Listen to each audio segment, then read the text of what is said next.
ਜੀ ਅੱਜ 2 ਜੂਨ ਨੂੰ ਇਸ ਵੇਲੇ ਹੁਣ ਆਪਣੀ ਜਿਹੜੀ ਪਠਾਨਕੋਟ ਦੀ ਸਥਿਤੀ ਹੈ, ਇਸ ਤਰ੍ਹਾਂ ਜੀ ਆਪਣੇ ਹੁਣ ਤੱਕ ਟੋਟਲ 71 ਕੇਸ ਹੁਣ ਜ਼ਿਲ੍ਹੇ ਦੇ ਹੋ ਚੁੱਕੇ ਹੈ। ਤੁਹਾਨੂੰ ਯਾਦ ਹੋਏਗਾ ਕਿ ਪਹਿਲਾਂ 28 ਕੇਸ ਸੀਗੇ ਔਰ ਉਹਦੇ ਵਿੱਚ ਕਾਫੀ ਸਮਾਂ ਸਾਡਾ ਜਿਹੜਾ ਸੀਗਾ ਉਹ ਕੇਸਿਸ ਨੂੰ ਕਾਫੀ ਠੱਲ ਪੈ ਗਈ ਸੀ ਔਰ ਆਲਮੋਸਟ ਸਾਡਾ ਜ਼ਿਲ੍ਹਾ ਜਿਹੜਾ ਹੈ ਕਰੋਨਾ ਫ੍ਰੀ ਇੱਕ ਕਿਸਮ ਦਾ ਹੋ ਗਿਆ ਸੀ।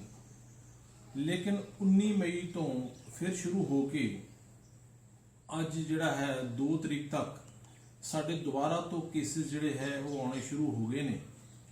ਉਹਦੇ 'ਚ ਇਸ ਵੇਲੇ ਦੀ ਸਥਿਤੀ ਇਹ ਹੈ ਕਿ ਆਪਣੇ ਟੋਟਲ 28 ਕੇਸ ਐਕਟਿਵ ਜਿਹੜੇ ਹੈਗੇ ਨੇ ਉਹ ਆ ਚੁੱਕੇ ਨੇ ਔਰ ਇਹ 'ਚ ਸ਼ਹਿਰ ਦੇ ਅੰਦਰੂਨੀ ਹਿੱਸਿਆਂ ਦੇ ਜਿਹੜੇ ਕਲਸਟਰਸ ਨੇ ਉਹਨਾਂ 'ਚੋਂ ਇਹ ਕੇਸਿਸ ਆਏ ਨੇ, ਮੁਹੱਲਿਆਂ 'ਚੋਂ।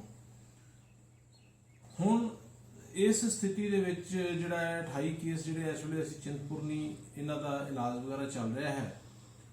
ਕੁਝ ਪੇਸ਼ੈਂਟਸ 1-2 ਜਿਹੜੇ ਸੀਗੇ ਸੀਰੀਅਸ ਸੀ, ਉਹਨਾਂ ਚੋਂ ਅਨਫੋਰਚੂਨੇਟਲੀ ਅੱਜ ਮਿਸਟਰ ਹਰਸ਼ ਉਹਨਾਂ ਦੀ ਡੈਥ ਹੋਈ ਹੈਗੀ ਹੈ।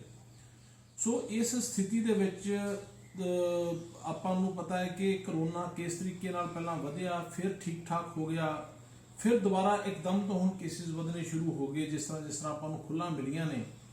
ਇਹਦੇ ਕਾਰਨ ਜਿਹੜੇ ਹੈ ਆਪਾਂ ਅੱਗੇ ਵੀ ਜ਼ਿਕਰ ਕਰ ਚੁੱਕੇ ਹਾਂ, ਕਾਫੀ ਇਹਦੇ 'ਚ ਕਾਰਨ ਨੇ ਜਿਹਦੇ 'ਚ ਇਹ ਚੀਜ਼ ਦੁਬਾਰਾ ਫੈਲ ਜਾਂਦੀ ਹੈ ਇੱਕ ਦੂਜੇ ਦੇ ਨਾਲ, ਜੇ ਸੰਪਰਕ ਇੱਕ ਤੋਂ ਦੂਜੇ ਤੋਂ ਹੁੰਦਾ ਰਹਿੰਦਾ ਹੈ।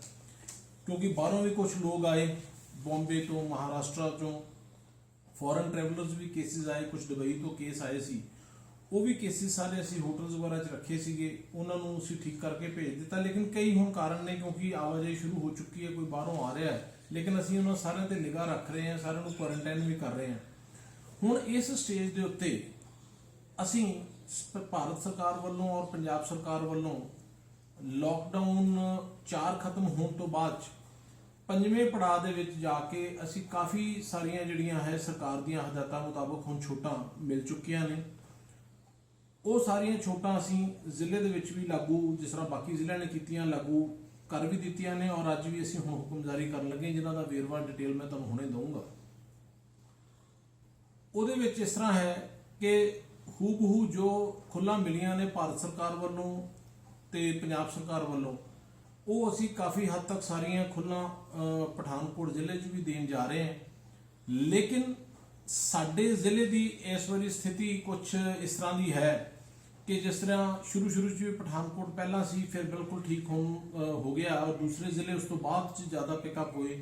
ਹੁਣ ਵੀ ਇਹੀ ਸਿਚੁਏਸ਼ਨ ਹੈ ਕਿ ਦੂਸਰੇ ਦੌਰ 'ਚ ਵੀ ਪਠਾਨਕੋਟ ਜਿਹੜਾ ਹੈ ਦੁਬਾਰਾ ਨੰਬਰ ਆਫ ਕੇਸਿਸ ਥੋੜੇ ਜ਼ਿਆਦਾ ਆਏ ਨੇ। ਇਸ ਕਰਕੇ ਅਸੀਂ ਜ਼ਿਲ੍ਹਾ ਪੱਧਰ ਤੇ ਸਰਕਾਰ ਨੇ ਸਾਨੂੰ ਇੱਕ ਅਖਤਿਆਰਾਂ ਦਿੱਤੇ ਨੇ ਜ਼ਿਲ੍ਹਾ ਮੈਜਿਸਟ੍ਰੇਟ ਨੂੰ ਕਿ ਸ਼ਹਿਰ ਦੀ, ਆਪਣੇ ਜ਼ਿਲ੍ਹੇ ਦੀ ਤੁਸੀਂ ਮੌਜੂਦਾ ਹਾਲਾਤ ਨੂੰ ਦੇਖਦੇ ਹੋਏ ਕੁਝ ਫੈਸਲਾ ਲੈ ਸਕਦੇ ਆ। ਉਹ ਅਸੀਂ ਦੇਖਦੇ ਹੋਏ ਕੁਝ ਫੈਸਲੇ ਲਏ ਨੇ, ਜਿਹਦੇ ਨਾਲ ਅਸੀਂ ਕੋਸ਼ਿਸ਼ ਕੀਤੀ ਹੈ ਵੀ ਥੋੜੀ ਜਿਹੀ ਖੁੱਲ ਜਿਹੜੀ ਹੈ ਉਹਦੇ ਤੇ ਰਿਸਟ੍ਰਿਕਸ਼ਨਸ ਰੱਖੀਏ, ਕਿਉਂਕਿ ਇਹ ਨਾ ਹੋਵੇ ਕਿ ਬਿਲਕੁਲ ਜ਼ਿਆਦਾ ਖੁੱਲ ਦੇਣ ਦੇ ਨਾਲ ਇੱਕਦਮ ਫਿਰ ਦੁਬਾਰਾ ਉਹ ਚੀਜ਼ ਹੋਵੇ। ਉਹਨੂੰ ਅਸੀਂ ਡੇ ਟੂ ਡੇ ਬੇਸਿਸ ਤੇ ਉਹਨੂੰ ਜਿਹੜਾ ਹੈ ਰਿਵਿਊ ਵੀ ਕਰ ਰਹੇ ਹਾਂ, ਦੇਖ ਵੀ ਰਹੇ ਹਾਂ। ਔਰ ਜੇ ਹਾਲਾਤ ਸਾਰੇ ਠੀਕ ਠਾਕ ਰਹਿੰਦੇ ਨੇ ਤੇ ਜਿਹੜੀ ਕੋਈ ਕਮੀ ਹੈ ਉਹ ਵੀ ਅਸੀਂ ਪੂਰੀ ਛੋਟ ਦੇ ਦਿਆਂਗੇ। ਲੇਕਿਨ ਅਸੀਂ ਸਥਿਤੀ ਨੂੰ ਹਰ ਰੋਜ਼ ਦੇਖਣ ਤੋਂ ਬਾਅਦ 'ਚ ਇਹਦੇ ਬਾਰੇ ਫੈਸਲਾ ਲਵਾਂਗੇ। ਜੇ ਕਿਤੇ ਮਹਿਸੂਸ ਹੋਇਆ ਕਿ ਕਿਸੇ ਇੱਕ ਪਾਰਟਿਕੂਲਰ ਏਰੀਆ ਦੇ ਵਿੱਚ ਜਾਂ ਕਿਸੇ ਇੱਕ ਥਾਂ ਦੇ ਉੱਤੇ ਇਹ ਬਿਮਾਰੀ ਦਾ ਪ੍ਰਕੋਪ ਜ਼ਿਆਦਾ ਵੱਧ ਰਿਹਾ ਹੈ, ਤੇ ਹੋ ਸਕਦਾ ਹੈ ਅਸੀਂ ਸਿਰਫ ਉਸ ਏਰੀਆ ਦੇ ਉੱਤੇ ਜ਼ਿਆਦਾ ਫੋਕਸ ਕਰਕੇ ਉੱਥੋਂ ਦੀਆਂ ਛੋਟਾਂ ਨੂੰ ਕੁਝ ਵਾਪਸ ਲੈ ਲਈਏ। ਅਦਰਵਾਈਜ਼ ਬਾਕੀ ਜ਼ਿਲ੍ਹੇ 'ਚ, ਕਿਉਂਕਿ ਕਾਫੀ ਸਥਿਤੀ ਸਾਰੇ ਥਾਵਾਂ ਤੇ ਸਾਡਾ ਰੂਰਲ ਜਿਹੜਾ ਪਾਰਟ ਹੈ ਉਹ ਬਿਲਕੁਲ ਠੀਕ ਠਾਕ ਹੈ, ਕੋਈ ਪ੍ਰੋਬਲਮ ਨਹੀਂ ਹੈ। ਸੁਜਾਨਪੁਰ ਵੀ ਹੁਣ ਸਾਰਾ ਠੀਕ ਠਾਕ ਹੈ। ਸਿਰਫ ਕੇਵਲ ਪਠਾਨਕੋਟ ਦੇ ਕੁਝ ਏਰੀਆਜ਼ ਨੇ ਜਿਹਦੇ 'ਚ ਹਰੀਨਗਰ ਹੈ, गार्डन कॉलोनी है, सिल्वर स्टेट है, इंदिरा कॉलोनी है, अंदरून बाजार है, ओरिया मोहल्ला है। ये कुछ एक इस तरह के पॉकेट्स शहर दियां ने जिन्हां चों पिछले दिन कुछ केसिस आए ने और उन्हां दे नाल जिहड़े परिवारां दे मैंबर भी कुछ पाए गए ने। काफ़ी मोहल्लियां जिहड़े आला दुआला सी वो असीं स्क्रीन कीता, उहदे विच काफ़ी हद तक सानूं नैगेटिव रिपोर्ट्स आईयां। इहदा मतलब यह है कि किते ना किते परिवार तक चीज़ रही है, ज़्यादा मोहल्लियां चों नहीं फैली। सो इन्हां पॉकेटां ते हुण सानूं फोकस करन दी लोड़ है। सो इन्हां दे नाल हुण जिहड़ियां छोटां ਅਸੀਂ ਹੁਣ ਦੇਣ ਜਾ ਰਹੇ ਹਾਂ ਜਾਂ ਜਿਹੜਾ ਅਸੀਂ ਹੁਕਮ ਕਰਨ ਜਾ ਰਹੇ ਹਾਂ, ਉਹ ਮੈਂ ਸਾਰਿਆਂ ਨਾਲ ਸਾਂਝਾ ਕਰਨਾ ਹੈ। ਲੇਕਿਨ ਸਾਂਝੇ ਕਰਨ ਤੋਂ ਪਹਿਲਾਂ ਮੈਂ ਇੱਕ ਚੀਜ਼ ਦੀ ਬੇਨਤੀ ਵੀ ਸਾਰਿਆਂ ਨੂੰ ਕਰਨੀ ਹੈ ਕਿ ਹੁਣ ਇਹ ਸਮਾਂ ਆ ਗਿਆ ਕਿ ਅਸੀਂ ਆਪਣਾ ਜਿਹੜਾ ਹੈ ਛੋਟਾ ਔਰ ਕੰਮਕਾਰ ਵੀ ਅਸੀਂ ਕਰਨਾ ਹੈ ਤੇ ਨਾਲ ਦੇ ਨਾਲ ਇਸ ਬਿਮਾਰੀ ਦੇ ਨਾਲ ਲੜਾਈ ਵੀ ਜਾਰੀ ਰੱਖਣੀ ਹੈ ਔਰ ਪ੍ਰੀਕਾਸ਼ਨਸ ਵੀ ਪੂਰੀਆਂ ਲੈਣੀਆਂ ਨੇ। ਸੋ ਕਿਤੇ ਨਾ ਕਿਤੇ ਬੜੀ ਐਸੀ ਸਥਿਤੀ ਹੈ ਜਿਹਦੇ ਵਿੱਚ ਬੜੀ ਜ਼ਿੰਮੇਵਾਰੀ ਦਾ ਜਿਹੜਾ ਕੰਮ ਹੈ ਉਹ ਹਰ ਬੰਦੇ ਨੂੰ ਆਪਣੇ ਪਰਿਵਾਰਕ ਲੈਵਲ ਤੇ ਕਰਨਾ ਪੈਣਾ ਹੈ, ਤਾਂ ਹੀ ਕਿਤੇ ਜਾ ਕੇ ਆਪਾਂ ਇਸ ਬਿਮਾਰੀ ਦੇ ਨਾਲ ਜਿਹੜਾ ਹੈ ਲੜਾਈ ਜਿਹੜੀ ਹੈ ਮੁਕੰਮਲ ਕਰ ਪਾਵਾਂਗੇ। ਸੋ ਅੱਜ ਦਾ ਆਰਡਰ ਜਿਹੜਾ ਹੈ ਇਹ ਅਸੀਂ 21 ਪੁਆਇੰਟਸ ਦਾ ਆਰਡਰ ਬਣਾ ਕੇ ਅਸੀਂ ਪੇਸ਼ ਕਰ ਰਹੇ ਹਾਂ। 21 ਪੁਆਇੰਟਾਂ ਦੇ ਵਿੱਚ ਅਸੀਂ ਤਕਰੀਬਨ ਕਾਫੀ ਜਿਹੜੀਆਂ ਛੋਟਾਂ ਔਰ ਪਾਬੰਦੀਆਂ ਨੇ ਉਹ ਦਿੱਤੀਆਂ ਨੇ। ਮੈਂ ਉਹ ਇੱਕ ਇੱਕ ਕਰਕੇ ਸਾਰੀਆਂ ਤੁਹਾਡੇ ਨਾਲ ਸਾਂਝੀਆਂ ਕਰ ਲੈਣਾ ਹੈ। ਵੈਸੇ ਉਸ ਤੋਂ ਬਾਅਦ ਅਸੀਂ ਇਹ ਆਰਡਰ ਜਿਹੜਾ ਹੈ ਆਪਣੀ ਵੈਬਸਾਈਟ ਤੇ ਵੀ ਪਾ ਦੇਵਾਂਗੇ, ਸੋਸ਼ਲ ਮੀਡੀਆ ਰਾਹੀਂ ਵੀ ਸਾਰਿਆਂ ਨੂੰ ਅਸੀਂ ਸਰਕੂਲੇਟ ਕਰ ਦੇਵਾਂਗੇ। ਜਿਹੜੀ ਸਾਡੀ ਕੇਸਾਂ ਦੀ ਸਥਿਤੀ ਹੈ ਜਿਹੜੀ ਮੈਂ ਦੱਸ ਰਿਹਾ ਹਾਂ ਉਹਦੇ ਬਾਰੇ ਵੀ ਅਸੀਂ ਇਸ ਤਰ੍ਹਾਂ ਰਿਪਰੈਜ਼ੈਂਟੇਸ਼ਨ ਆਪਣਾ ਡੇ ਟੂ ਡੇ ਬੇਸਿਸ ਤੇ ਮੋਨੀਟਰ ਕਰਦੇ ਹਾਂ ਕਿ ਕਿਹੜੇ ਏਰੀਆ ਦੇ ਵਿੱਚ ਕਿਸ ਤਰ੍ਹਾਂ ਦੇ ਕੇਸਿਸ ਆ ਰਹੇ ਹੈਗੇ ਨੇ ਔਰ ਉਹਨਾਂ ਦੇ ਉੱਤੇ ਕਿਹੜੇ ਨੈਗੇਟਿਵ ਨੇ ਕਿਹੜੇ ਪੋਜ਼ਿਟਿਵ ਨੇ। ਸੋ ਇਹਦਾ ਵੀ ਅਸੀਂ ਜਿਹੜਾ ਹੈ ਡੇ ਟੂ ਡੇ ਮੋਨੀਟਰਿੰਗ ਕਰ ਰਹੇ ਹਾਂ। ਸੋ ਇੱਕ ਇੱਕ ਮੁਹੱਲੇ ਦੇ ਉੱਤੇ ਅਸੀਂ ਇਸ ਚੀਜ਼ ਦੀ ਨਿਗਾਹ ਹੈ ਕਿ ਵੀ ਕਿੱਥੇ ਕੋਈ ਕੀ ਸਥਿਤੀ ਹੈ ਇਸ ਵੇਲੇ ਦੀ। ਸਭ ਤੋਂ ਪਹਿਲਾਂ ਸਾਡੀਆਂ ਜਿਹੜੀਆਂ ਪਾਬੰਦੀਆਂ ਜਿਹੜੀਆਂ ਇਸ ਵੇਲੇ ਫਿਰ ਵੀ ਜਾਰੀ ਰਹਿਣਗੀਆਂ ਉਹ ਮੈਂ ਪਹਿਲਾਂ ਪਾਬੰਦੀਸ਼ੁਦਾ ਗਤੀਵਿਧੀਆਂ ਤੁਹਾਨੂੰ ਦੱਸ ਦਿੰਦਾ। ਸਾਰੇ cinema hall, gymnasium, swimming pool, ਮਨੋਰੰਜਨ park, theatre, auditorium, assembly hall ਸਾਰੇ ਦੇ ਸਾਰੇ ਇਹ ਵਾਲੀਆਂ ਗਤੀਵਿਧੀਆਂ ਅਜੇ ਵੀ ਬੰਦ ਰਹਿਣਗੀਆਂ ਜੀ। ਸਾਰੇ ਸਮਾਜਿਕ ਜਿਹੜੇ ਆਪਣੇ ਫੰਕਸ਼ਨਸ ਵਗੈਰਾ ਸੀ, ਗਤੀਵਿਧੀਆਂ, ਰਾਜਨੀਤਿਕ ਖੇਡਾਂ ਦੀਆਂ ਗਤੀਵਿਧੀਆਂ, ਮਨੋਰੰਜਕ ਗਤੀਵਿਧੀਆਂ, ਇਹ ਸਾਰੀਆਂ ਦੀਆਂ ਸਾਰੀਆਂ ਗਤੀਵਿਧੀਆਂ ਤੇ ਵੀ ਅਜੇ ਰੋਕ ਰਹੇਗੀ। ਇਹਨਾਂ ਦੀ ਡਿਟੇਲ ਹੈ। ਜਨਤਕ ਥਾਵਾਂ ਦੇ ਉੱਤੇ ਕਿਸੇ ਕਿਸਮ ਦਾ ਜਿਹੜਾ ਹੈ ਆਪਾਂ ਨੂੰ ਥੁੱਕਣ ਦਾ ਜਾਂ ਇਹਨਾਂ ਦੀ ਬਿਲਕੁਲ ਪਾਬੰਦੀ ਹੈ। ਸ਼ਰਾਬ, ਪਾਨ, ਗੁਟਕਾ ਆਦਿ ਇਹਨਾਂ ਦੀ ਸੇਲ ਹੋਏਗੀ ਲੇਕਿਨ ਇਹਨਾਂ ਦਾ ਜਨਤਕ ਥਾਵਾਂ ਦੇ ਉੱਤੇ ਸੇਵਨ ਕਰਨ ਦਾ ਬਿਲਕੁਲ ਪਾਬੰਦੀ ਹੋਏਗੀ। ਸੋ ਇਹ ਪਾਬੰਦੀਸ਼ੁਦਾ ਗਤੀਵਿਧੀਆਂ ਨੇ। ਅਗਾਂਹ ਤੋਂ ਸਾਡੀਆਂ ਕੁਝ ਗਤੀਵਿਧੀਆਂ ਨੇ ਜਿਹੜੀਆਂ ਅਸੀਂ ਪਾਬੰਦੀ ਨਹੀਂ ਲਗਾਈ ਲੇਕਿਨ ਉਹਨਾਂ ਨੂੰ ਸੀਮਿਤ ਕੀਤਾ ਹੈਗਾ। ਉਹ ਗਤੀਵਿਧੀ ਇਸ ਤਰ੍ਹਾਂ ਹੈ ਕਿ ਕਿਸੇ ਵੀ ਪਰਿਵਾਰ 'ਚ ਜੇ ਕੋਈ ਵਿਆਹ ਸ਼ਾਦੀ ਦਾ ਸਮਾਗਮ ਹੈ ਤਾਂ ਉਹ ਪਰਿਵਾਰ 50 ਵਿਅਕਤੀ ਜਿਹੜੇ ਨੇ ਇੱਕ ਲਿਮਿਟ ਹੈ ਜਿਹਦੇ 'ਚ ਵਿਆਹ ਦੀ ਸਮਾਗਮ ਆਪਣਾ ਕਰ ਸਕਦੇ ਨੇ, ਲੇਕਿਨ ਕੁੱਲ ਵਿਅਕਤੀ 50 ਤੋਂ ਵੱਧ ਹੋਣੇ ਨਹੀਂ ਚਾਹੀਦੇ। ਔਰ ਜਿਹੜੇ ਵੀ ਹੋਣਗੇ ਉਸ ਆਪਣੀ ਸਮਾਜਿਕ ਜਿਹੜੀ ਦੂਰੀ ਦਾ ਔਰ ਮਾਸਕ ਵਗੈਰਾ ਦੇ ਸਾਰੇ ਪ੍ਰੀਕਾਸ਼ਨਸ ਉੱਥੇ ਪ੍ਰੋਪਰ ਤਰ੍ਹਾਂ ਨਾਲ ਲੈਣਗੇ। ਅੰਤਿਮ ਸੰਸਕਾਰ ਤੇ ਜਿਹੜੀ ਹੈ ਉਹ ਬੰਦਿਆਂ ਦੀ ਗਿਣਤੀ ਜਿਹੜੀ ਹੈ 20 ਹੈ। ਕਿਸੇ ਵੀ ਅੰਤਿਮ ਸੰਸਕਾਰ 'ਚ ਜੇ ਕਿਸੇ ਨੇ ਸ਼ਾਮਲ ਹੋਣਾ ਹੈ ਤਾਂ 20 ਵਿਅਕਤੀ ਜਿਹੜੇ ਨੇ ਸ਼ਾਮਲ ਹੋ ਸਕਦੇ ਹੈਗੇ ਨੇ। ਉਸ ਤੋਂ ਬਾਅਦ ਜਿਹੜੇ ਧਾਰਮਿਕ ਸਥਾਨ ਨੇ ਉਹਨਾਂ ਨੂੰ ਜਿਹੜਾ ਹੈ 7/6 ਨੂੰ ਭਾਰਤ ਸਰਕਾਰ ਦਾ ਹੁਕਮ ਆਇਆ ਕਿ ਉਹਨਾਂ ਨੂੰ 7 ਜੂਨ ਤੋਂ ਬਾਅਦ ਜਿਹੜਾ ਹੈ ਸਾਰੇ ਧਾਰਮਿਕ ਸਥਾਨਾਂ ਤੇ ਜਿਹੜਾ ਜਾਣ ਦੀ ਆਗਿਆ ਹੋਏਗੀ, ਲੇਕਿਨ ਉਹ ਕਿੰਨਾ ਸ਼ਰਤਾਂ ਨਾਲ ਹੋਏਗੀ ਉਹ ਮਿਤੀ 7/6 ਨੂੰ ਗਾਈਡਲਾਈਨਸ ਜਾਰੀ ਹੋਣਗੀਆਂ। ਸੋ ਉਸ ਤੋਂ ਬਾਅਦ ਧਾਰਮਿਕ ਸੰਸਥਾਨ ਜਿਹੜੇ ਹੈ ਉਹਨਾਂ ਸ਼ਰਤਾਂ ਨਾਲ ਜਿਹੜੇ ਹੈ ਉਹ ਆਮ ਪਬਲਿਕ ਲਈ ਖੋਲੇ ਜਾਣਗੇ। ਇਸੇ ਤਰੀਕੇ ਨਾਲ ਹੋਟਲ ਤੇ ਪਹੁੰਚਾਰੀ ਸੇਵਾਵਾਂ ਵੀ ਜਿਹੜੀਆਂ ਨੇ ਉਹ 7/6 ਤੋਂ ਬਾਅਦ ਖੋਲੀਆਂ ਜਾਣਗੀਆਂ 8 ਤਰੀਕ ਨੂੰ, ਲੇਕਿਨ ਉਹਨਾਂ ਤੇ ਵੀ ਕੁਝ ਸ਼ਰਤਾਂ ਹੋਣਗੀਆਂ। ਉਹਨਾਂ ਚਿਰ ਹੋਟਲ ਢਾਬਿਆਂ ਤੇ ਜਿਸ ਤਰ੍ਹਾਂ ਪਹਿਲਾਂ ਟੇਕ ਅਵੇ ਦੀ ਸੇਵਾ ਜਾਰੀ ਸੀ ਉਹੀ ਸੇਵਾ ਜਾਰੀ ਰਹੇਗੀ ਔਰ ਉਹਨਾਂ ਦੀ ਸਮੇਂ ਦੇ ਵਿੱਚ ਕੁਝ ਤਬਦੀਲੀ ਹੈ ਜਿਹੜੀ ਮੈਂ ਅੱਗੇ ਤੁਹਾਨੂੰ ਦੱਸ ਦਿਆਂਗਾ। ਸ਼ਾਪਿੰਗ ਮਾਲਸ ਜਿਹੜੇ ਹੈਗੇ ਨੇ ਉਹ ਵੀ ਹਾਲ ਦੀ ਘੜੀ ਬੰਦ ਨੇ, ਲੇਕਿਨ 8 ਜੂਨ ਨੂੰ ਉਹਨਾਂ ਤੇ ਵੀ ਫੈਸਲਾ ਉਹਨਾਂ ਨੂੰ ਖੋਲ੍ਹਣ ਦਾ ਆਏਗਾ, ਲੇਕਿਨ ਕਿੰਨਾ ਸ਼ਰਤਾਂ ਨਾਲ ਉਹ ਵੀ ਸ਼ਰਤਾਂ ਵੀ ਨਾਲ ਆਉਣਗੀਆਂ। ਰੈਸਟੋਰੈਂਟ, ਢਾਬੇ, ਈਟਰੀਜ਼ ਜਿਹੜੇ ਨੇ ਇਹਦੇ ਬਾਰੇ ਮੈਂ ਤੁਹਾਨੂੰ ਦੱਸ ਦਿੱਤਾ। ਇਹ ਵੀ 8/6 ਨੂੰ ਇਹਨਾਂ ਬਾਰੇ ਡਿਟੇਲ ਆਏਗੀ ਕਿ ਵੀ ਇਹਨਾਂ ਨੂੰ ਉੱਥੇ ਬੈਠ ਕੇ ਖਾਣਾ ਖਾਣ ਦੀ ਆਗਿਆ ਹੋਏਗੀ ਕਿ ਨਹੀਂ। ਅਜੇ ਸਿਰਫ ਉੱਥੇ ਟੇਕ ਅਵੇ ਹੋਏਗਾ। ਘਰੇਲੂ ਉਡਾਨਾਂ, ਟ੍ਰੇਨਾਂ, ਬੱਸਾਂ, ਕਾਰਾਂ ਆਦਿ ਰਾਹੀਂ ਲੋਕਾਂ ਦੀ ਇੰਟਰਸਟੇਟ ਮੂਵਮੈਂਟ ਸੰਬੰਧੀ ਇਹਦੇ ਵਿੱਚ ਜਿਹੜਾ ਹੈ ਕਿਉਂਕਿ ਇੰਟਰਸਟੇਟ ਮੂਵਮੈਂਟ ਦੀ ਆਪਣੇ ਵਿਦਿਨ ਸਟੇਟ ਸਾਰੀ ਜਿਹੜੀ ਹੈ ਬੱਸਾਂ, ਕਾਰਾਂ ਦੇ ਉੱਤੇ ਆਮ ਲੋਕਾਂ ਨੂੰ ਹੁਣ ਜਾਣ ਦੀ ਆਗਿਆ ਮਿਲ ਚੁੱਕੀ ਹੈ।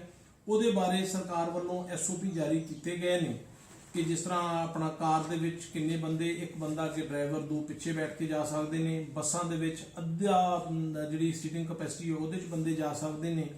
ਘਰੇਲੂ ਉਡਾਨਾਂ ਦੇ ਬਾਰੇ ਵੀ ਅਲੱਗ ਤੋਂ ਐਸਓਪੀ ਜਾਰੀ ਹੈ ਵੀ ਕਿਸ ਤਰੀਕੇ ਦੇ ਨਾਲ ਤੁਸੀਂ ਇੱਕ ਤੋਂ ਦੂਜੇ ਸੂਬੇ 'ਚ ਜਾਣਾ ਹੈ, ਲੇਕਿਨ ਉੱਥੇ ਉਸ ਸੂਬੇ ਦੇ ਜਿਹੜੇ ਕਾਨੂੰਨ ਨੇ ਕੁਆਰੰਟਾਈਨ ਬਾਰੇ ਉਹ ਤੁਹਾਨੂੰ ਪੂਰੇ ਕਰਨੇ ਪੈਣਗੇ। ਇਹ ਸਾਰੇ ਸਾਡੇ ਜਿਹੜੇ ਵੱਖਰੇ ਤੌਰ ਤੇ ਐਸਓਪੀ ਜਿਹੜੇ ਨੇ ਵੈਬਸਾਈਟ ਦੇ ਉੱਤੇ ਵੀ ਪਏ ਹੋਏ ਨੇ। ਬੱਸਾਂ ਤੇ ਵਹੀਕਲਸ ਦੀ ਆਵਾਜਾਈ, ਜਿਸ ਤਰ੍ਹਾਂ ਮੈਂ ਦੱਸਿਆ, ਇੰਟਰਸਟੇਟ ਬੱਸਾਂ, ਇੰਟਰਾਸਟੇਟ ਬੱਸਾਂ, ਯਾਤਰੀਆਂ ਦੇ ਵੱਲੋਂ taxi, cab, carrier, tempo, travellers ਦੀ ਵਿਵਸਥਾ ਇਹ ਖੋਲ੍ਹ ਦਿੱਤੀ ਹੈ। ਯਾਤਰੀਆਂ ਦੀ ਜਿਹੜੇ vehicle, bicycle, rickshaw, auto rickshaw ਦੀ ਖੋਲ੍ਹ ਦੇ ਦਿੱਤੀ ਗਈ ਹੈ। ਦੋ ਪਹੀਆਂ ਵਾਹਨਾਂ ਦੇ ਉੱਤੇ ਇੱਕ ਜਮਾ ਇੱਕ ਸਿਰਫ 2 ਵਿਅਕਤੀ ਬੈਠ ਸਕਦੇ ਨੇ। 4 ਪਹੀਆਂ ਦੇ ਉੱਤੇ ਇੱਕ ਡਰਾਈਵਰ ਤੇ 2 ਵਿਅਕਤੀ ਪਿੱਛੇ ਬੈਠ ਸਕਦੇ ਨੇ। ਜਿਹੜੇ ਆਵਾਜਾਈ ਦੇ ਭਾਰ ਢੋਣ ਵਾਲੇ ਵਹੀਕਲਸ ਨੇ ਇੱਕ ਤੋਂ ਦੂਜੇ ਸੂਬੇ ਬਿਨਾਂ ਰੋਕ ਟੋਕ ਤੇ ਜਾ ਸਕਦੇ ਹੈਗੇ ਨੇ। ਇਹਦੇ ਬਾਰੇ ਵੀ ਸਾਰੀ ਡਿਟੇਲ ਇਸ ਹੁਕਮ 'ਚ ਦਿੱਤੀ ਗਈ ਹੈ। ਅੱਗੋਂ ਸਭ ਤੋਂ ਜਿਹੜਾ ਜ਼ਰੂਰੀ ਪਾਰਟ ਆ ਜਾਂਦਾ ਹੈ ਦੁਕਾਨਾਂ ਸੰਬੰਧੀ। ਤੁਹਾਨੂੰ ਯਾਦ ਹੋਵੇਗਾ ਵੀ ਅਸੀਂ ਪਠਾਨਕੋਟ ਦੇ ਵਿੱਚ ਸਾਰੀਆਂ ਦੁਕਾਨਾਂ ਨੂੰ ਇੱਕ ਰੋਟੇਸ਼ਨ ਪਾਲਿਸੀ ਦੇ ਤਹਿਤ ਖੋਲ੍ਹਿਆ ਸੀ ਔਰ ਉਹਨਾਂ ਦੇ ਵੱਖਰੇ ਵੱਖਰੇ ਗਰੁੱਪ ਬਣਾਏ ਸੀ ਕਿ group A, group B, group D, group C ਕਿ ਕਿਹੜੀਆਂ ਦੁਕਾਨਾਂ ਕਿੱਦਣ ਖੁੱਲ੍ਹ ਸਕਦੀਆਂ ਨੇ। ਹੁਣ ਅਸੀਂ ਕੀ ਕਰ ਰਹੇ ਹਾਂ ਕਿ ਸਾਰੀਆਂ ਰੂਰਲ ਏਰੀਆ ਦੇ ਵਿੱਚ ਔਰ ਅਰਬਨ ਏਰੀਆ 'ਚ ਅਸੀਂ ਸਾਰੀਆਂ ਦੁਕਾਨਾਂ ਜਿਹੜੀਆਂ ਹੈ ਉਹਨਾਂ ਨੂੰ ਹੁਣ ਅਸੀਂ ਖੋਲ੍ਹਣ ਦੀ ਆਗਿਆ ਦੇ ਰਹੇ ਹਾਂ, ਲੇਕਿਨ ਉਹਦੇ ਵਿੱਚ ਸਮੇਂ ਸੀਮਾ ਦਾ ਕੁਝ ਅਸੀਂ ਜਿਹੜਾ ਹੈ ਬਦਲਾਵ ਕੀਤਾ ਹੈ। ਪੇਂਡੂ ਖੇਤਰ ਦੇ ਵਿੱਚ ਸ਼ਾਪਿੰਗ ਮਾਲਸ ਤੋਂ ਇਲਾਵਾ ਸਾਰੇ ਹੀ ਸ਼ਾਪਸ ਜਿਹੜੀਆਂ ਨੇ ਹਰ ਤਰ੍ਹਾਂ ਦੀਆਂ ਉਹ 7 ਵਜੇ ਤੋਂ ਸ਼ਾਮ 7 ਵਜੇ ਤੱਕ ਖੁੱਲ੍ਹ ਸਕਦੀਆਂ ਨੇ ਰੂਰਲ ਏਰੀਆ 'ਚ, ਕਿਉਂਕਿ ਸਾਡਾ ਰੂਰਲ ਏਰੀਆ ਦੇ ਵਿੱਚ ਕਿਸੇ ਕਿਸਮ ਦਾ ਕੋਈ ਬਹੁਤਾ ਕੇਸ ਨਹੀਂ ਹੈ, ਸਾਰਾ ਉੱਥੇ ਠੀਕ ਠਾਕ ਚੱਲ ਰਿਹਾ ਹੈ। ਸੋ ਉੱਥੇ 7 ਤੋਂ 7 ਵਜੇ ਤੱਕ ਸਾਡਾ ਜਿਹੜਾ ਹੈ ਦੁਕਾਨਾਂ ਖੁੱਲ੍ਹਣਗੀਆਂ। ਨਗਰ ਨਿਗਮ, ਨਗਰ ਕੌਂਸਲ ਜਿਹੜੀ ਹੈ ਉਹਨਾਂ ਦੀ ਹਦੂਦ ਦੇ ਅੰਦਰ ਅਸੀਂ ਸਵੇਰੇ 9 ਵਜੇ ਤੋਂ ਲੈ ਕੇ 5 ਵਜੇ ਤੱਕ ਅਸੀਂ ਦੁਕਾਨਾਂ ਨੂੰ ਖੁੱਲ੍ਹਣ ਦਾ ਹਾਲ ਦੀ ਘੜੀ ਸਮਾਂ ਰੱਖਿਆ ਹੈ। ਉਹ ਘੱਟੋ ਘੱਟ 30 ਜੂਨ ਤੱਕ ਅਸੀਂ ਇਹਨੂੰ ਦੇਖਾਂਗੇ। ਇਹਦੇ ਨਾਲ ਕੀ ਹੈ ਕਿ ਅਸੀਂ 5 ਵਜੇ ਤੱਕ ਇਹਨਾਂ ਨੂੰ ਦੁਕਾਨਾਂ ਤੋਂ ਬਾਅਦ ਉਹਨਾਂ ਏਰੀਆਜ਼ ਦੀ ਸਫਾਈ ਵਿਵਸਥਾ ਔਰ ਉਹਨਾਂ ਬਾਅਦ ਪੁਲਿਸ ਵੱਲੋਂ ਉੱਥੇ ਪ੍ਰੋਪਰ ਡੋਮੀਨੈਂਸ ਕਰਕੇ ਅਸੀਂ ਇਨਸ਼ੋਰ ਕਰਾਂਗੇ ਤਾਂ ਕਿ ਦੁਬਾਰਾ ਸ਼ਾਮ ਦੇ ਸਮੇਂ ਕਈ ਵਾਰੀ, ਕਿਉਂਕਿ ਬਹੁਤ ਜ਼ਿਆਦਾ ਦੇਖਿਆ ਕਿ ਰਸ਼ ਹੋ ਜਾਂਦਾ ਹੈ, ਲੋਕ ਇਕੱਠੇ ਹੁੰਦੇ ਨੇ, ਉਹ ਅਸੀਂ ਹਾਲ ਦੀ ਘੜੀ ਇਹ ਰਿਸਟ੍ਰਿਕਸ਼ਨ ਲਾਈ ਹੈ ਕਿ ਦਿਨੇ ਆਪਾਂ ਸ਼ਾਪਿੰਗ ਵਗੈਰਾ ਆਪਣਾ ਪੂਰਾ ਦਿਨ ਆਪਣੇ ਕੋਲ ਹੈ ਕਰਕੇ ਸ਼ਾਮ ਦਾ ਕੁਝ ਸਮਾਂ ਥੋੜੇ ਦਿਨ ਅਸੀਂ ਆਪਣੀ ਸਥਿਤੀ ਨੂੰ ਵੀ ਸਾਂਭ ਲਈਏ, ਨਾਲੇ ਦੇਖ ਲਈਏ ਕਿ ਵੀ ਕਿਸ ਰਫਤਾਰ ਨਾਲ ਵੱਧਦੇ ਨੇ। ਸੋ 5 ਵਜੇ ਤੋਂ ਬਾਅਦ 'ਚ ਅਸੀਂ ਜਿਹੜਾ ਹੈ ਉਹ ਥੋੜੀ ਮਨਾਹੀ ਕੀਤੀ ਹੈ ਕਿ 5 ਵਜੇ ਤੋਂ ਬਾਅਦ 'ਚ ਸਿਰਫ ਅਸੈਂਸ਼ੀਅਲ ਸੇਵਾਵਾਂ ਜੋ ਚਾਹੁਣ, ਦਵਾਈਆਂ, ਅਸੈਂਸ਼ੀਅਲ ਕਮੋਡਿਟੀਜ਼, ਉਹ 5 ਤੋਂ ਬਾਅਦ 'ਚ ਵੀ ਹੋਮ ਡਿਲੀਵਰੀ ਕਰ ਸਕਦੇ ਆ। ਲੇਕਿਨ 9 ਤੋਂ 5 ਦੁਕਾਨਾਂ ਦਾ ਸਮਾਂ ਅਸੀਂ ਨਗਰ ਨਿਗਮ ਤੇ ਨਗਰ ਕੌਂਸਲਾਂ ਦੇ ਵਿੱਚ ਹਾਲ ਦੀ ਘੜੀ ਰੱਖਿਆ ਹੈਗਾ।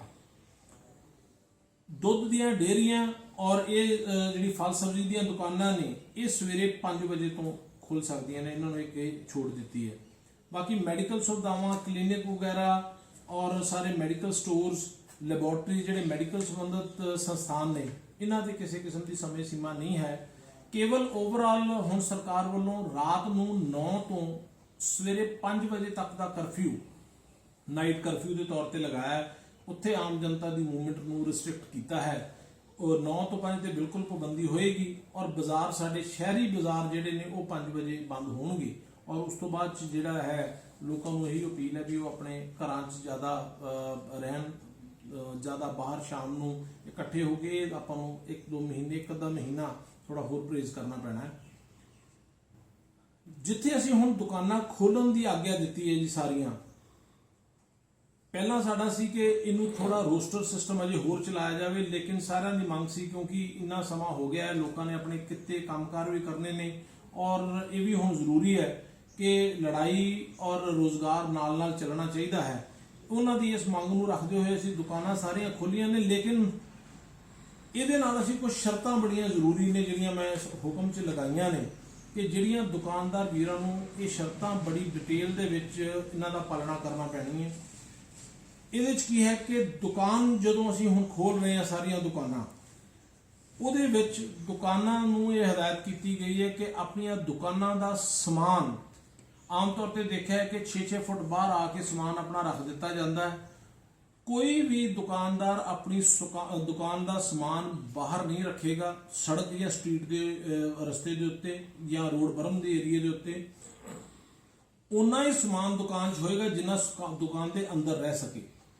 बाहरली जिहड़ी जगह है उस जगह नूं खाली रखा जाएगा और वो खाली जगह के उत्ते आम लोगों नूं सोशल डिस्टेंसिंग लिए बाहर किसी ने दुकान से खड़े होना है। जे किसी थां ते 5-10 बंदे इकट्ठे आ जाते हैं तो 2 बंदे दुकान के अंदर ने, तो जे 4 बंदे ने खड़े होना है तो उन्होंने उस दुकान के बाहर जगह खाली पई होनी चाहिए ताकि उत्थे वो मार्किंग के तौर पर अलग अलग खड़े हो सकन। सो ये बड़ा जरूरी है भी कोई भी दुकानदार अपनी दुकानों के बाहर समान नहीं रखेगा। दूसरी गल, कोई भी दुकानदार अपना जिहड़ा हैगा है कि वो शहरी एरिए दे विच जिहड़ी अपनी दुकान है उत्थे जो अपना साधन है कार स्कूटर, कोई भी दुकानदार अपना साधन उत्थे लिया के सारा दिन पार्क नहीं करेगा। आमतौर पर देखने जाए कि दुकानदार जिहड़े अपने वीर ने वो लिया के अपनी गड्डी स्कूटर पार्क कर देंगे ने, मुलाजम भी, और वो सवेरे तो लैके रात तक पार्किंग उत्थे रहिंदी है और जगह ऑकूपाई रहिंदी है। और जिहड़े लोग आउंदे ने उन्हां लई पार्किंग लई कोई जगह नहीं है, वो सड़कों के उत्ते पार्किंग करते हैं। सो ये सारी उन्होंने एक असीं इस ऑर्डर च बेनती की है कि हर एक दुकानदार अपना व्हीकल ते पिक एंड ड्रॉप, चाहे उन्होंने परिवार का मैंबर दुकान ते छड़ जाए, शाम को उन्होंने लै जाण, जां 4 दुकानदार इकट्ठे होकर अपना एक व्हीकल पूल कर लैन, उहदे च कोई उन्होंने छड़ जाए तो शाम को उन्होंने लै जाए। मुलाजम जिहड़े ने वो भी इस तरीके दे नाल जिहड़ा हैगा आ जाण ते चले जाण, लेकिन उत्थे दुकानां दे बाहर गड्डियां कारां नूं खड़े होण दी आग्या नहीं होवेगी। मजबूरीवश किसी नूं दूरों आना पैंदा है तो किसी वेले कोई साधन नहीं बने, अपना जे मजबूरीवश उन्होंने गड्डी लियानी पई है या स्कूटर कार लियाना पिया है, नगर निगम ते ट्रैफिक विंग साडा जिहड़ा है जिहड़ियां भी कोई खाली सरकारी थावां पईयां ने उन्हां थावां ते या असीं कोई पार्किंग जिहड़ी कोई नोटिफाई करांगे, उन्हां थावां दे उत्ते वो खिलारनगे, दुकानां दे बाहर कोई व्हीकल नहीं खड़ा होएगा। सो ये बड़ी एक जिम्मेवारी वाली चीज़ है जी सानू दुकानदार जिहड़े वीर उन्होंने करनी पेगी, क्योंकि जे सोशल डिस्टेंसिंग रखनी है तो किते ना किते सारियां दुकानां दे बाहर कोई जगह खाली भी होनी चाहिए जिथे लोग खड़ के अपनी ये सोशल डिस्टेंसिंग भी रख पाउण और अपनी खरीदारी भी कर सकन। इहदे नाल नाल जिहड़ी साडियां अपना स्ट्रीट वेंडर्स ने, रेहड़ियां फड़ियां ने, ਉਹਦੇ बारे भी असीं ये हुक्म किया है कि उन्हां लई नगर निगम वखरे तौर पर जिहड़ी स्ट्रीट वेंडिंग पॉलिसी है ਉਹਦੇ मुताबक जिहड़ा प्लान बनाएगा भी किहड़ी जगह ते किन्नियां फड़ियां रेहड़ियां या मोबाइल फास्ट फूड जिहड़ियां वैनां ने वो किहड़ी जगह ते किन्नियां खड़ सकदियां ने, किन्नी दूरी ते खड़ सकदियां ने और वो किन्ने समय लिए खड़ सकते हैं। ये सारा प्लान नगर निगम वालों जिहड़ा है तैयार किया जाएगा। साडे एडिशनल कमिश्नर मेरे जिहड़े उन्होंने मैं कहा है भी वो इहदे ते प्लान ते वर्क करनगे ते नाले पुलिस के सहयोग नाल कि किहड़ी थां ते रेहड़ी मार्केट बनाउणी है, किन्नी दूरी तक बनाउणी है और उत्थे किन्नियां असीं रेहड़ियां खड़ियां करन देणियां ने। लेकिन बाज़ारां दे विच जिस तरह पहलां वांगू सी भी रेहड़ियां खड़ियां ने बिना किसी आग्या तो, वो चीज़ नूं असीं हुण रेगूलेट करांगे जी। फिर सब्जी मंडी ਉਹਦੀ अलग तो प्लैनिंग होएगी जी।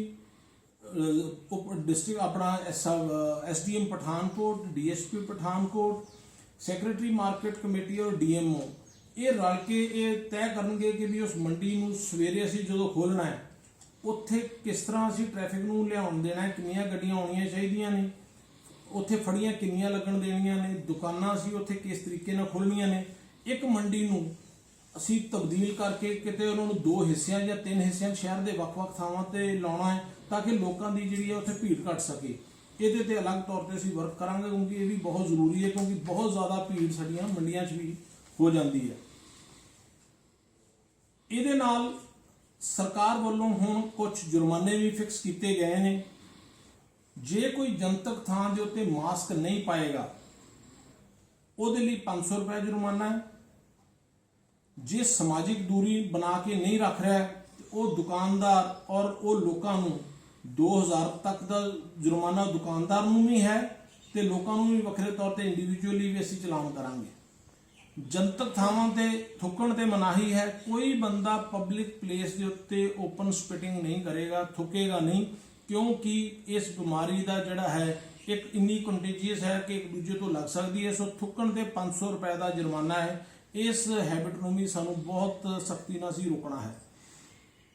ਜਿਹੜੇ ਬੱਸਾਂ ਦੇ ਵਿੱਚ ਹੈ, ਜੇ ਉਹ ਸਮਾਜਿਕ ਦੂਰੀ ਨਹੀਂ ਬਣਾ ਕੇ ਰੱਖਦੇ ਉਹਦਾ 3000, ਕਾਰਾਂ ਲਈ 2000, ਆਟੋ ਰਿਕਸ਼ੇ ਉਹਨਾਂ ਲਈ ਵੀ ਪਹਿਲਾਂ ਵਾਂਗੂ ਇਹ ਨਹੀਂ ਹੈ ਵੀ ਕਿੰਨੇ ਕਿੰਨੇ ਬੰਦੇ ਲੱਦ ਕੇ ਤੁਸੀਂ ਬਿਲਕੁਲ ਥੋੜੇ ਬੰਦੇ ਜਿਹੜੇ 2 ਜਣੇ ਪਿੱਛੇ ਬੈਠਦੇ ਨੇ ਉਨੀ ਸਮਾਜਿਕ ਦੂਰੀ ਬਣਾ ਕੇ ਚੱਲਣਾ ਹੈ। ਉਹਦੇ ਲਈ ਵੀ ਜੇ ਨਹੀਂ ਹੈ ਤਾਂ 500 ਰੁਪਏ ਜੁਰਮਾਨਾ ਹੋਏਗਾ। ਘਰ ਦਾ ਇਕਾਂਤਵਾਸ ਜਿਹਦੇ 'ਚ ਅਸੀਂ ਬਾਹਰੋਂ ਆਏ ਬੰਦਿਆਂ ਨੂੰ ਕੁਆਰੰਟਾਈਨ ਕਰਦੇ ਹਾਂ ਔਰ ਉਹਨਾਂ ਨੂੰ ਇਹ ਕਿਹਾ ਜਾਂਦਾ ਵੀ 14 ਦਿਨ ਲਈ ਤੁਸੀਂ ਆਪਣੇ ਉੱਥੇ ਰਹੋ, ਨਹੀਂ ਤੇ ਤੁਹਾਡਾ ਜਿਹੜਾ ਹੈ, ਕਿਉਂਕਿ ਉਹ ਕਿਤੇ ਨਾ ਕਿਤੇ ਇਨਫੈਕਸ਼ਨ ਸਪਰੈਡ ਕਰ ਸਕਦੇ ਨੇ। ਜੇ ਕੋਈ ਬੰਦਾ ਉਹ ਇਕਾਂਤਵਾਸ ਦੀ ਉਲੰਘਣਾ ਕਰਦਾ ਹੈ ਉਹਨੂੰ ਵੀ ਵੱਖਰੇ ਤੌਰ ਤੇ ਅਸੀਂ 2000 ਰੁਪਏ ਦਾ ਜੁਰਮਾਨਾ ਹੈ ਤੇ ਫਿਰ ਅਸੀਂ ਘਰ ਤੋਂ ਉਹਨਾਂ ਨੂੰ ਲੈ ਕੇ ਅਸੀਂ ਆਪਣੇ ਇੰਸਟੀਟਿਊਸ਼ਨਲ ਕੁਆਰੰਟਾਈਨ 'ਚ ਉਹਨਾਂ ਨੂੰ ਉਹਨਾਂ ਸਮਾਂ ਰੱਖਦੇ ਹਾਂ ਕਿ ਜੇ ਕੋਈ ਘਰ 'ਚ ਕੁਆਰੰਟਾਈਨ ਨਹੀਂ ਰਹਿੰਦਾ ਹੈ। ਸੋ ਇਸ ਤਰੀਕੇ ਦੇ ਨਾਲ ਦੂਸਰਾ ਅਸੀਂ ਸਾਰਿਆਂ ਨੂੰ ਇਹਦੇ 'ਚ ਇੱਕ ਆਰਡਰ 'ਚ ਬੇਨਤੀ ਕਰ ਰਹੇ ਹਾਂ ਕਿ ਪੈਦਲ ਚੱਲਣ ਔਰ ਸਾਈਕਲ ਨੂੰ ਪ੍ਰਮੋਟ ਕਰੋ। ਵੱਧ ਤੋਂ ਵੱਧ ਜੇ ਲੋੜ ਹੈ ਤੇ ਜੇ ਜ਼ਿਆਦਾ ਦੂਰੀ ਤੇ ਨਹੀਂ ਜਾਣਾ ਤੇ ਪੈਦਲ ਜਾਓ ਜਾਂ ਸਾਈਕਲ ਨੂੰ ਯੂਜ਼ ਕਰੋ। ਇਹ ਬੜਾ ਜ਼ਰੂਰੀ ਹੈ ਤਾਂ ਕਿ ਆਪਾਂ ਕੰਜੈਸ਼ਨ ਨੂੰ, ਟ੍ਰੈਫਿਕ ਨੂੰ ਘਟਾਈਏ, ਤਾਂ ਹੀ ਕਿਤੇ ਨਾ ਕਿਤੇ ਜਾ ਕੇ ਸਪੇਸ ਅਵੇਲੇਬਲ ਹੋਏਗੀ ਤੇ ਅਸੀਂ ਸੋਸ਼ਲ ਡਿਸਟੈਂਸਿੰਗ ਨੂੰ, ਬਿਕੋਜ਼ ਸਾਡੀ ਡੈਂਸਿਟੀ ਆਫ ਪੋਪੂਲੇਸ਼ਨ ਬਹੁਤ ਜ਼ਿਆਦਾ ਹੈ। ਜਿਹੜੇ ਲਿਕਰ ਵੈਂਡਸ ਨੇ ਉਹਨਾਂ ਨੂੰ ਸਵੇਰੇ 8 ਤੋਂ ਰਾਤ 8 ਵਜੇ ਤੱਕ ਜਿਹੜੇ ਸਿਲੈਕਟਡ ਲਿਕਰ ਵੈਂਡਸ ਨੇ ਉਹਨਾਂ ਨੂੰ ਖੋਲ੍ਹਿਆ ਜਾਏਗਾ। ਸਪੋਰਟਸ ਕੰਪਲੈਕਸ ਜਿਹੜੇ ਨੇ ਉਹ ਵੀ ਖੋਲ੍ਹੇ ਜਾ ਰਹੇ ਨੇ। ਉਹਨਾਂ ਨੂੰ ਅਸੀਂ ਸਿਰਫ ਖਿਡਾਰੀਆਂ ਵਾਸਤੇ ਔਰ ਲੋਕਾਂ ਦੇ ਸੈਰ ਕਰਨ ਲਈ ਹੈ, ਲੇਕਿਨ ਉੱਥੇ ਕੋਈ ਦਰਸ਼ਕ ਆ ਕੇ ਜ਼ਿਆਦਾ ਇਕੱਠ ਨਹੀਂ ਕਰਨਗੇ। ਇੰਡਸਟਰੀਅਲ ਸਾਰੇ ਅਦਾਰੇ ਖੋਲ੍ਹ ਦਿੱਤੇ ਗਏ ਨੇ, ਉਹਨਾਂ ਤੇ ਕਿਸੇ ਕਿਸਮ ਦੀ ਕੋਈ ਰੋਕ ਨਹੀਂ ਹੈ। ਕੰਸਟਰਕਸ਼ਨ ਐਕਟੀਵਿਟੀਜ਼ ਸਾਰੀਆਂ ਖੋਲ੍ਹ ਦਿੱਤੀਆਂ ਗਈਆਂ ਨੇ ਤਾਂ ਕਿ ਲੋਕੀ ਆਪਣਾ ਜਿਹੜਾ ਲੇਬਰ ਹੈ, ਸਾਰੇ ਕੰਮਕਾਰ ਹੈ ਉਹ ਕਰ ਸਕਣ। ਖੇਤੀਬਾੜੀ, ਬਾਗਬਾਨੀ, ਪਸ਼ੂ ਪਾਲਨ ਇਹਨਾਂ ਦੀਆਂ ਵੀ ਸਾਰੀਆਂ ਛੋਟਾਂ ਜਿਹੜੀਆਂ ਹੈਗੀਆਂ ਉਹ ਇਹਨਾਂ ਤੋਂ ਮਤਲਬ ਕਿ ਖੋਲ੍ਹ ਦਿੱਤੇ ਗਏ ਨੇ ਸਾਰੇ ਅਦਾਰੇ। ਈ ਕਮਰਸ ਦੀਆਂ ਸੇਵਾਵਾਂ ਸਾਰੀਆਂ ਖੋਲ੍ਹ ਦਿੱਤੀਆਂ ਗਈਆਂ ਨੇ, ਉਹਦੇ 'ਚ ਕਿਸੇ ਕਿਸਮ ਦੀ ਕੋਈ ਇਸ ਵੇਲੇ ਰੁਕਾਵਟ ਨਹੀਂ ਹੈ। ਸਰਕਾਰੀ ਤੇ ਪ੍ਰਾਈਵੇਟ ਦਫ਼ਤਰ ਵੀ ਲਿਮਟਿਡ ਸਟਰੈਂਥ ਨਾਲ ਖੋਲ੍ਹ ਦਿੱਤੇ ਗਏ ਨੇ ਔਰ ਜੇ ਕਿਤੇ ਕਿਸੇ ਅਦਾਰੇ ਕੋਲ ਕੋਈ ਜਗ੍ਹਾ ਥੋੜੀ ਹੈ ਤਾਂ ਉਹ ਆਪਣੇ ਦਫ਼ਤਰੀ ਟਾਈਮ ਦੀ ਤਬਦੀਲੀ ਵੀ ਕਰ ਸਕਦਾ ਹੈ। ਤਬਦੀਲੀ ਮਤਲਬ ਇਹ ਹੈ ਵੀ ਜੇ 8 ਘੰਟੇ ਦਾ ਸਮਾਂ ਹੈ, ਸਮਾਂ ਤਾਂ 8 ਘੰਟੇ ਰਹੇਗਾ, ਲੇਕਿਨ 1-2 ਘੰਟੇ ਅੱਗੇ ਪਿੱਛੇ ਕਰਕੇ 8 ਘੰਟੇ ਪੂਰੇ ਕਰਨੇ ਨੇ। ਜੇ ਉਹਨਾਂ ਨੂੰ ਲੱਗਦਾ ਹੈ ਕਿ 1 ਘੰਟਾ ਕਿਸੇ ਨੂੰ ਪਹਿਲਾਂ ਬੁਲਾਉਣਾ ਹੈ, ਕਿਸੇ ਨੂੰ 1 ਘੰਟਾ ਬਾਅਦ ਛੱਡਣਾ ਹੈ, ਉਹ ਚੀਜ਼ ਉਹ ਸਮਾਜ ਆਪਣਾ ਜਿਹੜਾ ਦਫ਼ਤਰ ਦਾ ਮੁਖੀ ਹੈ ਆਪਣੇ ਪੱਧਰ ਤੇ ਡਿਸਾਈਡ ਕਰ ਸਕਦਾ ਹੈਗਾ। 2 ਗਜ਼ ਦੀ ਸਮਾਜਿਕ ਦੂਰੀ ਦੇ ਬਾਰੇ ਅਸੀਂ ਬੜੇ ਸਪੈਸੀਫਿਕਲੀ ਇੱਥੇ ਲਿਖਿਆ ਹੈ ਕਿ ਉਹ ਬੜੀ ਬੇਹੱਦ ਜ਼ਰੂਰੀ ਹੈ। ਮਾਸਕ ਪਾਉਣਾ ਔਰ 2 ਗਜ਼ ਜਿਹੜੀ ਦੂਰੀ ਰੱਖਣੀ ਹੈਗੀ ਹੈ। ਪਰਮਿਟ ਤੇ ਕਰਫਿਊ ਪਾਸ ਸੰਬੰਧੀ ਅਸੀਂ ਹੁਣ ਸਾਰਿਆਂ ਨੂੰ ਕੋਵਾ ਐਪ ਡਾਊਨਲੋਡ ਕਰਕੇ ਪਰਮਿਟ ਤੇ ਪਾਸ ਉੱਥੋਂ ਹੀ ਖੁਦ ਹੀ ਉਹ ਜਾਰੀ ਸੈਲਫ ਜਨਰੇਟ ਕਰ ਸਕਦੇ ਨੇ। ਸੋ ਕੋਵਾ ਐਪ ਦੇ ਵਿੱਚ ਨਵਾਂ ਹੀ ਪ੍ਰੋਵੀਜ਼ਨ ਪਾਤਾ ਗਿਆ ਹੈ ਕਿ ਤੁਸੀਂ ਆਪਣਾ ਪਾਸ ਚਾਹੇ ਉਹ ਜ਼ਿਲ੍ਹੇ ਲਈ ਹੈ ਜਾਂ ਇੰਟਰਸਟੇਟ ਹੈ, ਆਪ ਹੀ ਤੁਸੀਂ ਉਹ ਜਾਰੀ ਆਪਣੇ ਆਪ ਨੂੰ ਕਰ ਸਕਦੇ ਹੋ, ਲੇਕਿਨ ਉਹਦੇ ਲਈ ਕੋਵਾ ਐਪ ਨੂੰ ਡਾਊਨਲੋਡ ਕਰਨਾ ਜ਼ਰੂਰੀ ਹੈ। ਭਾਰਤ ਸਰਕਾਰ ਵੱਲੋਂ ਆਰੋਗਿਆ ਸੇਤੂ ਇੱਕ ਐਪ ਹੈ ਜਿਹਦੇ ਵਿੱਚ ਤੁਹਾਡਾ ਹੈਲਥ ਸਟੇਟਸ ਤੁਹਾਨੂੰ ਟਾਈਮ ਟੂ ਟਾਈਮ ਅਪਡੇਟ ਕਰਨਾ ਹੈ ਤਾਂ ਕਿ ਇਹ ਕੱਲ ਨੂੰ ਕਿਸੇ ਹੋਰ ਨੂੰ ਜੇ ਕੋਈ ਬਿਮਾਰੀ ਹੈ ਤੇ ਜੇ ਤੁਹਾਡੇ ਲਾਗੋਂ ਵੀ ਲੰਘਦਾ ਹੈ ਤੇ ਉਹ ਆਰੋਗਿਆ ਸੇਤੂ ਦੇ ਵਿੱਚ ਜੇ ਤੁਸੀਂ ਹੈਲਥ ਸਟੇਟਸ ਵਗੈਰਾ ਆਪਣਾ ਪੂਰਾ ਅਪਡੇਟ ਰੱਖਦੇ ਹੈ ਤੇ ਬੜੀ ਲਾਭਦਾਇਕ ਐਪ ਹੈਗੀ ਹੈ। ਸੋ ਇਹਨੂੰ ਵੀ ਅਸੀਂ ਪ੍ਰਮੋਟ ਕੀਤਾ ਹੈ ਕਿ ਇਹ ਆਰੋਗਿਆ ਸੇਤੂ ਐਪ ਸਾਰੇ ਡਾਊਨਲੋਡ ਕਰਨ। ਸੋ 2 ਤਰ੍ਹਾਂ ਦੀਆਂ ਐਪਸ ਨੇ, Cova app and Aarogya Setu app ਹੈ ਜਿਹੜੀ ਹਰ ਇੱਕ ਜਾਣੇ ਨੇ ਆਪਣੇ ਫੋਨ ਦੇ ਵਿੱਚ ਡਾਊਨਲੋਡ ਕਰਨੀ ਹੈ। ਸੋ ਇਸੇ ਤਰੀਕੇ ਨਾਲ ਪੀਨਲ ਪ੍ਰੋਵੀਜ਼ਨਸ ਦਾ ਜ਼ਿਕਰ ਹੈ, ਉਹ ਪਹਿਲਾਂ ਵੀ ਅਸੀਂ ਦੱਸ ਚੁੱਕੇ ਹਾਂ ਵੀ ਜਿਹੜੀਆਂ ਕੋਈ ਵਾਇਲੇਸ਼ਨਸ ਹੋਣਗੀਆਂ ਉਹਨਾਂ ਤੇ ਜੋ ਕਾਰਵਾਈ ਹੈ ਉਹਦੇ ਬਾਰੇ ਹੈ। ਔਰ ਇੱਕ ਆਮ ਸਲਾਹ ਜਿਹੜੀ ਹੈ ਅਸੀਂ ਸਾਰੇ ਆਪਣੇ ਪਰਿਵਾਰਾਂ ਨੂੰ ਇਹਦੇ ਵਿੱਚ ਦਿੱਤੀ ਹੈ ਕਿ 65 ਸਾਲ ਤੋਂ ਉੱਤੇ ਪ੍ਰੈਗਨੈਂਟ ਵੂਮਨਸ, ਛੋਟੇ ਬੱਚੇ ਔਰ ਅਜਿਹੇ ਸਾਡੇ ਵਿਅਕਤੀ ਜਿਨ੍ਹਾਂ ਨੂੰ ਪਹਿਲਾਂ ਹੀ ਕਿਸੇ ਨੂੰ ਕੋਈ ਕਿਡਨੀ ਦਾ ਰੋਗ ਹੈ, ਕਿਸੇ ਨੂੰ ਕੋਈ ਦਮੇ ਸਾਹ ਦੀ ਕੋਈ ਟਿਊਬਰਕਲੋਸਿਸ ਦੀ ਬਿਮਾਰੀ ਹੈ ਜਾਂ ਕਿਸੇ ਵੇਲੇ ਕਿਸੇ ਦੀ ਕੋਈ ਐਸੀ ਹਾਰਟ ਸਰਜਰੀ ਹੋਈ ਹੈ ਜਾਂ ਸਟੀਰੋਇਡਸ ਵਗੈਰਾ ਜ਼ਿਆਦਾ ਲੈਣ ਕਰਕੇ ਇਮਿਊਨਿਟੀ ਪਹਿਲਾਂ ਹੀ ਲੋ ਹੈ, ਉਹਨਾਂ ਬੰਦਿਆਂ ਨੂੰ ਅਸੀਂ ਰਿਕੁਐਸਟ ਕੀਤੀ ਹੈ ਕਿ ਵੀ ਪਰਿਵਾਰਕ ਤੌਰ ਤੇ ਬਾਹਰ ਜ਼ਿਆਦਾ ਨਾ ਜਾਣ ਦਿੱਤਾ ਜਾਵੇ ਔਰ ਉਹਨਾਂ ਨੂੰ ਘਰ 'ਚ ਵੀ ਬਹੁਤ ਸੇਫ ਰੱਖਿਆ ਜਾਵੇ, ਕਿਉਂਕਿ ਇਹ ਕਰੋਨਾ ਦੀ ਜਿਹੜੀ ਬਿਮਾਰੀ ਹੈ ਅਜਿਹੇ ਲੋਕਾਂ ਨੂੰ ਜ਼ਿਆਦਾ ਜਿਹੜੀ ਹੈ ਉਹ ਅਟੈਕ ਕਰਦੀ ਹੈ ਔਰ ਉਹਨਾਂ ਲਈ ਇਹ ਕਈ ਵਾਰੀ ਜਾਨਲੇਵਾ ਵੀ ਸਾਬਤ ਹੋਈ ਹੈ ਔਰ ਹੋ ਰਹੀ ਹੈ। ਸੋ ਉਹਦਾ ਇਹ ਧਿਆਨ ਰੱਖਣਾ ਹੈਗਾ। ਸੋ ਇਹਨਾਂ ਸ਼ਰਤਾਂ ਦੇ ਨਾਲ ਅਸੀਂ ਇਹ ਅੱਜ ਹੁਕਮ ਜਾਰੀ ਕਰ ਰਹੇ ਹੈਗੇ ਆ ਔਰ ਉਮੀਦ ਕਰਦੇ ਹਾਂ ਕਿ ਸਾਡੇ ਪਠਾਨਕੋਟ ਵਾਸੀ ਸਾਰੇ ਇਸ ਪੂਰੀ ਸਾਰੀ ਸਥਿਤੀ ਤੋਂ ਉਹ ਜਾਣੂ ਵੀ ਨੇ। ਬੜਾ ਪਹਿਲਾਂ ਵੀ ਸਹਿਯੋਗ ਦਿੱਤਾ ਹੈ ਔਰ ਸਾਰਿਆਂ ਨੇ, ਲੇਕਿਨ ਜਿਸ ਤਰ੍ਹਾਂ ਆਪਾਂ ਨੂੰ ਸੀ ਵੀ ਸ਼ਾਇਦ ਹੁਣ ਠੀਕ ਹੋ ਗਿਆ ਜੀ, ਬਿਲਕੁਲ ਕਰੋਨਾ ਖਤਮ ਹੋ ਗਿਆ, ਆਪਾਂ ਹੁਣ ਦੇਖ ਰਹੇ ਹਾਂ ਵੀ ਪਹਿਲਾਂ ਵਧਿਆ ਸੀ ਫਿਰ ਖਤਮ ਹੋ ਗਿਆ, ਹੁਣ ਫਿਰ ਨੰਬਰ ਆਫ ਕੇਸਿਸ ਵਧ ਰਹੇ ਨੇ। ਸੋ ਇਹ ਆਪਾਂ ਨੂੰ ਲਗਾਤਾਰ ਸੁਚੇਤ ਰਹਿਣਾ ਪੈਣਾ ਜੀ, ਕਦੇ ਵੀ ਆਪਾਂ ਅਵੇਸਲੇ ਨਹੀਂ ਇਸ ਗੱਲ ਤੋਂ ਹੋ ਸਕਦੇ। ਔਰ ਇਹ ਹੁਕਮ ਅੱਜ ਜਾਰੀ ਹੋ ਰਿਹਾ ਹੈ, ਮੇਰੀ ਸਾਰਿਆਂ ਨੂੰ ਇਹੀ ਬੇਨਤੀ ਹੈ ਕਿ ਇਸ ਹੁਕਮ ਨੂੰ ਆਪਾਂ ਇਨ ਬਿਨ ਤੁਸੀਂ ਇਹਨੂੰ ਲਾਗੂ ਕਰੋ ਔਰ ਨਾਲ ਹੀ ਆਪਣੇ ਰੁਜ਼ਗਾਰ ਨੂੰ ਜਿਹੜਾ ਹੈ ਜਿਹੜਾ ਹੌਲੀ ਹੌਲੀ ਸ਼ੁਰੂ ਕਰੋ ਔਰ ਨਾਲ ਹੀ ਜਿਹੜੀ ਹੈ ਇਹ ਜਿਹੜੀਆਂ ਰਾਈਡਰਸ ਲੱਗੇ ਨੇ ਜਾਂ ਹਦਾਇਤਾਂ ਦਿੱਤੀਆਂ ਉਹਨਾਂ ਦੀ ਵੀ ਪੂਰੀ ਪਾਲਣਾ ਕਰੋ। ਧੰਨਵਾਦ। ਜੈ ਹਿੰਦ।